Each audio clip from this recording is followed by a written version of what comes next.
होगा आपके सामने खबरें देश प्रदेश आपके आसपास की पीएमटी न्यूज पहाड़ से मैदान तक। नमस्कार, आप देख रहे हैं पीएमटी न्यूज।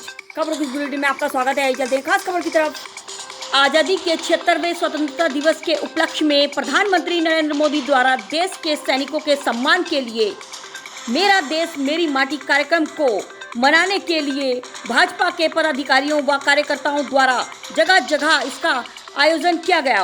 वहीं आपको बताते चलें कि सेला कुई राजा रोड स्थित शहीद स्मारक में वीर सैनिकों को श्रद्धांजलि देकर सैनिकों के सम्मान में कार्यक्रम किया गया, जिसमें क्षेत्रीय विधायक सहदेव पुंडीर मुख्य अतिथि के रूप में उपस्थित रहे।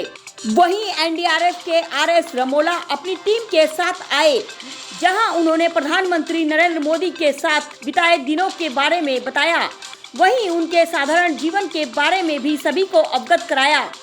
वहीं क्षेत्रीय विधायक सहदेव पुंडीर ने जनता का संबोधन किया।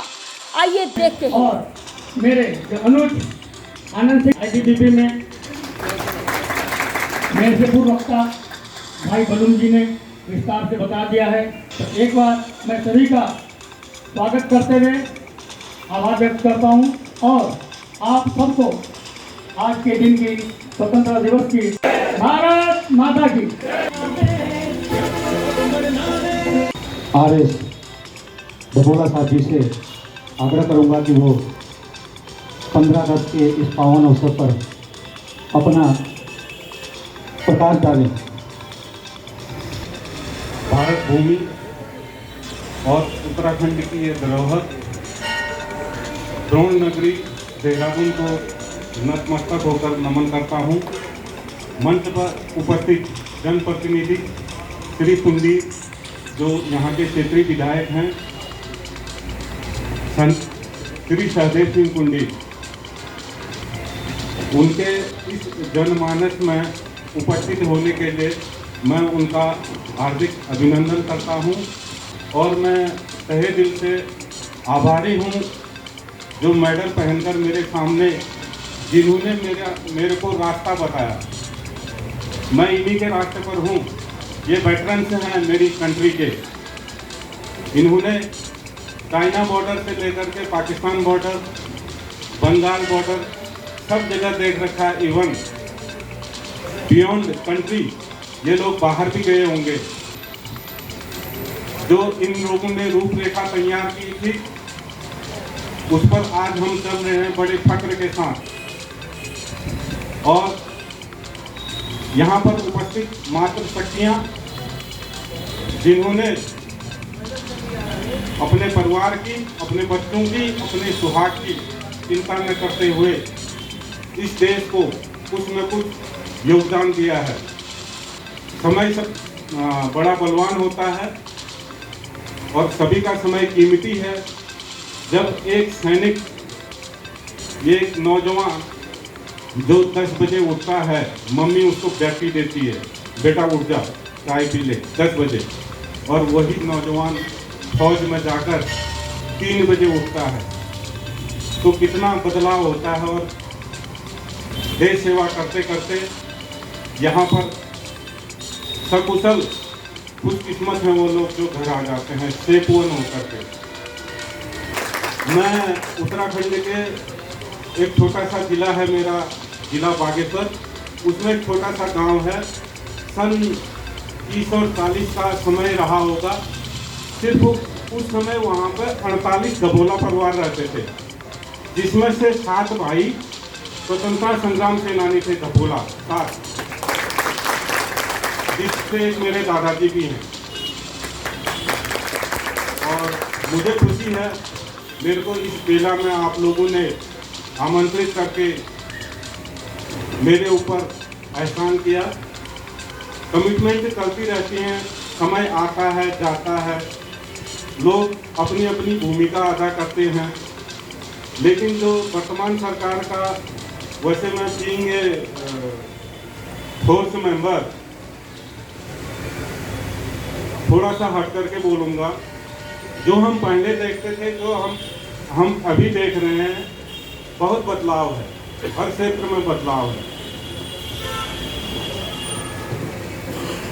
हम सभी अगर एकत्रित होकर के एक राष्ट्र और एक देश का और अपनी धरोहर को सुरक्षित रखने का अगर हम संकल्प ले लें तो हम कभी भी पीछे मुड़ करके नहीं देख सकते। जो वर्तमान में हमारे चीफ मिनिस्टर हैं, करेक्शन प्रधानमंत्री हैं श्री नरेंद्र मोदी जी, उनके साथ मैं 2 टेन्योर रहा हूं जब वो सीएम हुआ करते थे गुजरात के। एक 90 दिन, एक बार 89 डेज। मैंने अपनी जिंदगी में इतना सरल सिंपल आदमी नहीं देखा। मैं इतने क्लोज था उनके साथ सिर्फ 2 लड़के रहते थे मुख्यमंत्री आवास में, वो भी उत्तराखंड से थे, 2 लड़के। जब मैं उनको चीफ मिनिस्टर से प्राइम मिनिस्टर के लिए दिल्ली ला रहा था तो फोटो सेशन हुआ। मेरे से पूछा गया, बोला साहब आप कहाँ के हो? मैंने बोला सर मैं उत्तराखंड से हूँ। बोला बहुत दूर के हो आप, बहुत अच्छे लोग होते हैं वहाँ। तो मुझे काफ़ी अपने आप पर फक्र हुआ कि हो सकता है उनका जो अंदर जो लड़के रहते थे उन लोगों की वजह से, बाकी कोई नहीं आता था। देखा सिर्फ मैं जाता था और मेरा डॉग स्क्वाड और एंटी सपोर्टर चेक वाले जाते थे अंदर, उस समय की बात है। बाकी कोई उनका कैबिनेट मंत्री नहीं, कोई वो नहीं। वो ऐसे चलते थे अपने आंगन में, बगल में मोर चलता था। ऐसा हो सकता है, मान सकते हो आप? ऐसा लगता था जैसे मोर से बात कर रहा हूँ। हमने मतलब बहुत करीब से देखा। और एक चीज़ और है उनके अंदर, अगर कोई आदमी उनके पास आ रहा होगा तो वो पहले बता देते थे ये ऐसे ऐसे के लिए आ रहा है। खुद हमारे साथ ये हुआ है, बोला ये इस चीज़ के लिए आ रहा है। मतलब ऐसे इंसान को मैं पर्सनली बात कर रहा हूँ, नॉट टू पॉलिटिकल, मैं पर्सनली बात कर रहा हूँ। अगर उनका हमारे ऊपर हाथ है तो हमें कुछ न कुछ किसी न किसी रूप में उनको योगदान देना चाहिए ईमानदारी से।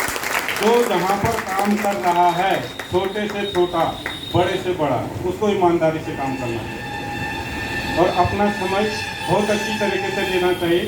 जो यहाँ पर बच्चे आ रखे हैं स्कूल के, हम लोगों को इनकी तरफ भी देखना है। ये लोग मोबाइल में हैं या एजुकेशन में हैं, ये मातृशक्तियाँ और हम लोग, ये देखना ज़रूरी है। पीढ़ी बदलते देर नहीं लगती, पीढ़ी बदल जाती है। स्वतंत्रता संग्राम सेनानियों का मैं तीसरी पीढ़ी हूँ आप लोगों के सम्मुख हूँ। बाकी मुझे अपार हर्ष हुआ है और आनंद की अनुभूति हुई है। ऐसा समय गैदरिंग का, आज तो स्वतंत्रता दिवस है, कुछ खट्टी यादें होती हैं, कुछ मीठी यादें होती हैं। किसी का अवसर गया हुआ होता है इसमें, किसी का अवसर आया हुआ होता है। इसके अतिरिक्त जो अभी मंच से बातें हो रही थी उत्थान के लिए, फेस अपलिफ्टमेंट, हर चीज़ का उत्थान होना चाहिए, हर चीज़ में उन्नति होनी चाहिए। ये सरकार की नियति भी है और सबका इसी में विकास है। यहाँ पर मैं अपनी वाणी को विराम दूंगा। बाकी सभी उपस्थित सज्जनों का, महिलाओं का और बच्चों का, और जो मेरे साथ मेरी एनडीआरएफ की टीम आई है, उनका मैं तहे दिल से आभारी हूँ। आप लोगों ने हमको ये मौका दिया, सादर धन्यवाद। पूर्व सैनिकों के जो छाती में मेडल सजे हुए हैं, इन्हें देखकर इन्होंने इतनी अच्छी रूपरेखा बताई और साथ ही हमारे माननीय प्रधानमंत्री जी के साथ में जो इन्होंने समय बिताया, उनकी नियति और नीति दोनों उन्होंने हमारे सामने रखी है। तो आपका बहुत बहुत धन्यवाद। और साथियों, आपने भी काफ़ी धैर्य से सुना। हमारे अति विशिष्ट मुख्य अतिथि श्री सहदेव सिंह कुंडियो जी। भारत माता की जय। भारत माता की जय। आजादी के अमृत महोत्सव, आजादी की 77वीं वर्षगांठ के शुभ अवसर पर यहाँ पर उपस्थित अपने इस पूर्व सैनिक संगठन के अध्यक्ष आदरणीय वीर सिंह रावत जी, हमारे यहाँ पर बहुत ही वरिष्ठ पूर्व अध्यक्ष आदरणीय मल साहब, आदरणीय खड़का जी, आदरणीय अपने राम सिंह थापा जी, अपने इस सेला कोई के अधिशासी अधिकारी श्रीमान ML शाह जी, प्रोग्राम प्रधान श्रीमान भगत सिंह राठौर जी,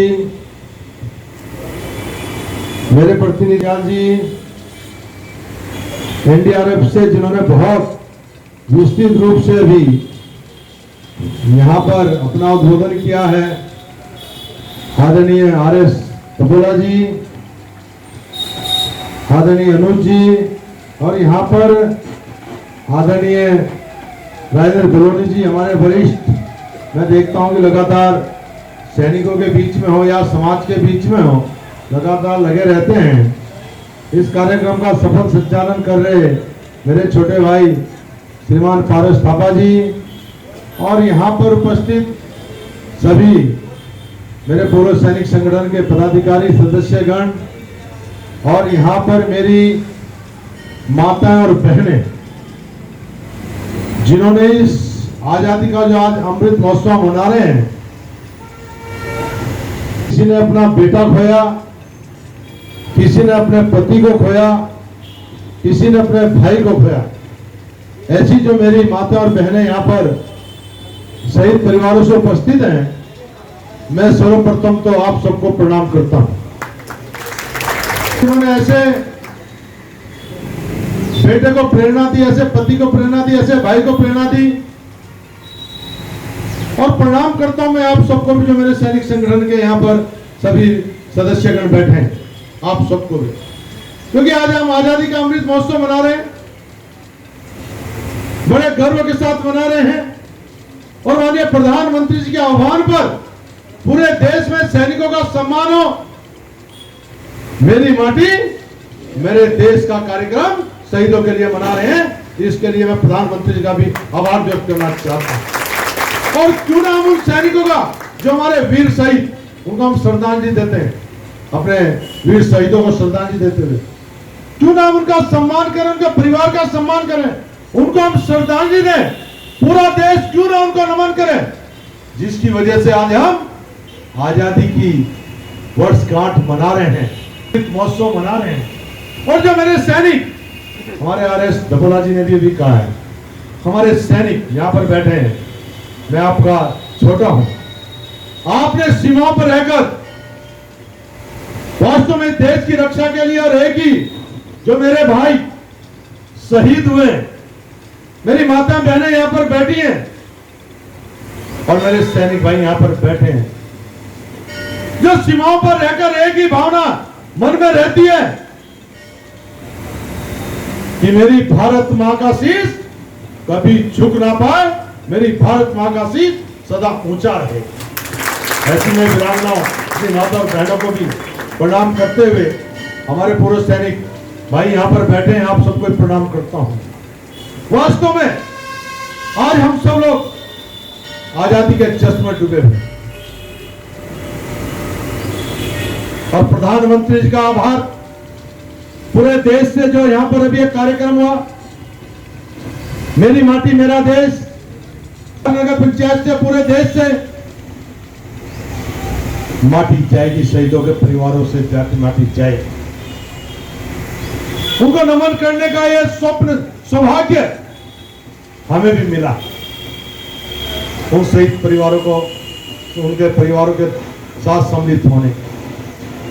और मैं आह्वान करना चाहता हूं, हमारे और भी बंधु यहां पर बैठे हैं, कि हमें देश के लिए कुछ ना कुछ करते रहना चाहिए, क्योंकि अगर हमारा राष्ट्र सुरक्षित है, हम सुरक्षित हैं, देश सुरक्षित होगा, हम लोग सुरक्षित रहेंगे। और नहीं तो आप लोग देखते हो कि किस प्रकार की घटनाएं अपने देश में भी घट रही हैं।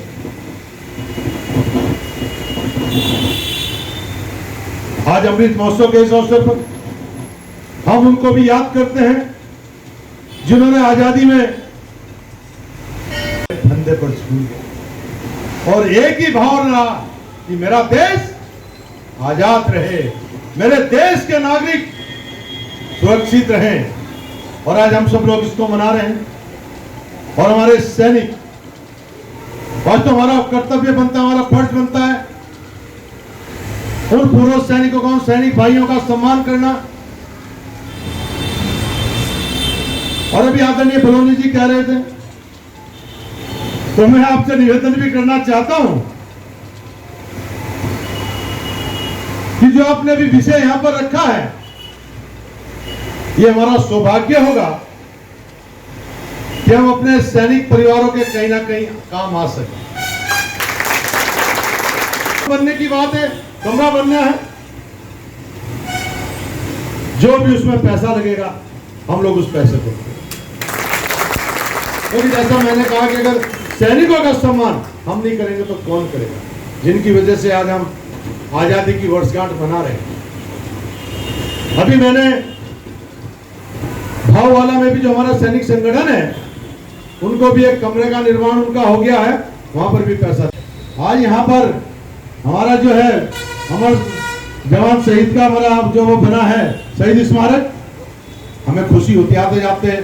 और वास्तव में जब मैं इधर से निकलता हूं तो जब शहीद स्मारक की तरफ नजर पड़ती है तो सरदार से तुरंत शीश झुक जाता है।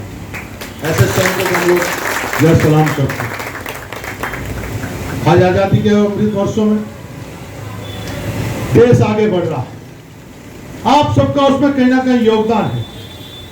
आज हमें गर्व इस बात पे होता है कि जैसा नेतृत्व आज भारत के पास है, माननीय प्रधानमंत्री आदरणीय नरेंद्र भाई मोदी जी, विश्व में किसी देश के पास ऐसा नेतृत्व नहीं है जो भारत के पास। क्या वो विकास की बात हो, क्या वो सैनिकों के सम्मान की बात हो, क्या वो हमारी मातृशक्ति के सम्मान की बात हो, क्या वो हमारे किसान भाइयों के सम्मान की बात हो, क्या हमारे युवाओं के सम्मान की बात हो, किसी के भी सम्मान की बात हो, आज सबका सम्मान है।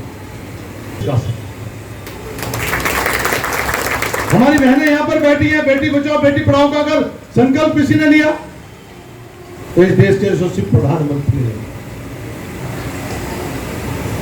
हमारे किसान भाई जो हमारे हम देवता हैं यहां पर भी बैठे होंगे, अगर उनका सम्मान किया तो इस देश के यशस्वी प्रधानमंत्री आदरणीय नरेंद्र भाई मोदी जी ने किया, किसान सम्मान निधि देकर। और हमारे सैनिक हैं, मैं एक निवेदन और करना चाहता हूं कि मेरे लिए कोई भी काम,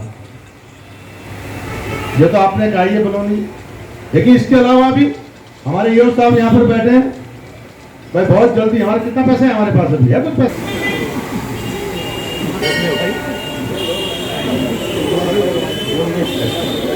जो भी यहाँ पर एक विकास की बात आई थी, सबसे पहले हम जो लाइट की बात, लाइट की व्यवस्था कराएं पूरे क्षेत्र, क्योंकि बहुत जरूरी है। पूरे क्षेत्र में लाइटिंग वगैरह हो जाएगी तो सड़कें भी धीरे धीरे बन जाएंगी। और मैं इसलिए भी आपको बताना चाहता हूँ कि बहुत जल्दी सेलापुर का एक राज्य सेक्टर में जो आप लोगों ने सड़कें रखवाई थी, 1,56,00,000 उसकी व्यक्ति स्वीकृति होने वाली, वो शासन में जा चुका है बहुत जल्दी। हमारा एक ही संकल्प है कि सबका साथ, सबका विकास, सबका विश्वास, सबका प्रयास, कि सबको साथ लेकर, सबके सुझाव लेकर, सबके प्रयास से क्षेत्र का विकास करना है। और मैं चाहता हूं कि जो सेलापुर अपनी नगर पंचायत है, ये नंबर 1 पे आए विकास के नाम पर, स्वच्छता के नाम पर। इसलिए जो था ये आपकी परीक्षा भी है। और आज हम आजादी का अमृत महोत्सव मना रहे हैं, मेरी माटी मेरा देश, इस कार्यक्रम में हमें संकल्प लेकर जाना है। आपके ऊपर सबसे पहले स्वच्छ और लाइट है, सड़कों की बात है, जो बजट होगा आपका ठीक है, नहीं बजट को हम लोग व्यवस्था करें, जितना भी होगा हम लोग धीरे धीरे, अभी 156 का हो रहा है, उसका जो बचेंगे उसको भी हम लोग, क्योंकि आज देश आगे बढ़ रहा है। और पहले हम लोग कहते थे, आज तो नए नए आविष्कार हो रहे हैं, पहले कहते थे जय जवान जय किसान, और बाद में फिर क्या आया, जय विज्ञान, और अब क्या आया प्रधानमंत्री मोदी जी के समय, जय अनुसंधान। कि नए नए आविष्कार, नए नए प्रयोग करके देश को आगे बढ़ाने का काम कर रहे हैं। और आज हम कह सकते हैं बड़े गर्व के साथ कि आजादी के इस अमृत महोत्सव पर भारत जो है विश्व की नंबर 1 की शक्ति बनने जा रहा है। और उसमें मेरे जो पूर्व सैनिक भाई यहाँ पर बैठे हैं, जो सीमाओं पर मेरे सैनिक भाई हैं, जो मेरे और बंधु यहाँ पर बैठे हैं, मेरी मातृशक्ति बैठी है, उन सबका योगदान है कि भारत विश्व में नंबर 1 बनकर निकलेगा। ये विश्व हमें आत्मविश्वास। मैं ज्यादा न कहते हुए एक बार पुनः अपनी मातृशक्ति को भी प्रणाम करते हुए, अपने पूर्व सैनिक भाइयों को भी प्रणाम करते हुए, अपने इस माटी को नमन करते हुए और अपने जो वीर हमारे शहीद हुए हैं इस भारत माँ की रक्षा करते हुए, मैं उनको अपनी सच्ची श्रद्धांजलि अर्पित करते हुए कि मेरे लिए कोई भी काम होगा मैं आप सबके साथ में हूँ। एक बार पुनः आप सबका अभिनंदन, आभार और स्वागत करते हुए अपनी वाणी को विराम देता हूँ। जय हिंद, जय भारत, जय उत्तराखंड।